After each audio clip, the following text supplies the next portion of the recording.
আর ডাক্তারের শরীরে তো রক্ত আছে, তাই না, মাংস আছে, তার পরিবার পরিজন আছে, তার সন্তান সন্ততি আছে, এবং ডাক্তারের যে এটা একটা প্রফেশন। আপনার ইঞ্জিনিয়ার যেমন একটা প্রফেশন, উকিলের যেমন একটা প্রফেশন, ডাক্তারের একটা প্রফেশন।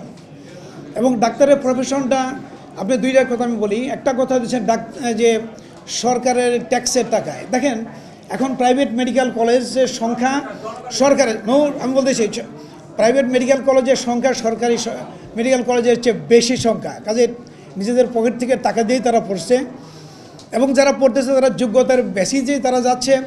এবং একমাত্র ডাক্তার যদি খুঁজে দেখেন, সম্পূর্ণ জায়গায় যদি খুঁজে দেখেন, আমার মনে হয় যে ডাক্তাররা যে কটার টাকা নেয়, যেটুকু সময় দিয়ে, এবং যে ডিগ্রি করতে আমরা যদি যে ডিগ্রি করছে তারা এখন যদি ধরি যে MBBS করছে, FCBS করছে, MD, তারপরে FRCP, এই ডিগ্রিগুলো করতে করতে আমাদের 40-45 বছর চলে গেছে শুধু এগুলোর পিছনে।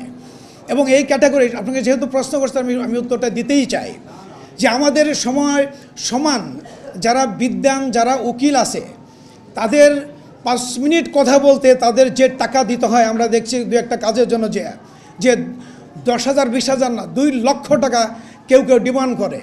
সেখানে একটা ডাক্তার সেখানে 15 মিনিট সে দেখে তার বুদ্ধি দিয়ে মত্তা দিয়ে তাকে বুঝিয়ে সুঝিয়ে যে ভিজিটটা নেয়, তাদের যে যোগ্যতার তুলনায় আমি মনে করি আমাদের দেশে এটা অনেক কম। আপনি পার্শ্ববর্তী যে কোনো দেশে যান, বিদেশে যান, আমেরিকা যান, কানাডা যান, অন্য দেশে ইনকামের তুলনায় ডাক্তার 10টা রুগী দেখে তারা নিজস্ব হেলিকপ্টারে চলে, তারা 10টা করে মতো রুগী দেখে, কারণ তাদের ভিজিটটা এতটা নেয়।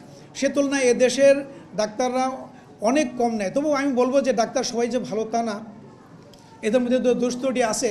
কেউ ক্লিনিকের মালিকদের হয়তো অবৈধ কিছু করতে পারে, সেগুলো তাদেরকে আমরা সমালোচনা করি তুখুরভাবে। যারা নোবেল প্রফেশন তারা কাজ করবে এবং তারা তার জেনুইন পাওনাটুকু নেবে। কাজেই আপনার এই প্রশ্ন শুনলাম, আপনার প্রতি আমার সমবেদনা আছে। তবে আপনি যেভাবে বললেন ঢালাওভাবে ডাক্তাররা যা বলে এটা ঠিক না। এটা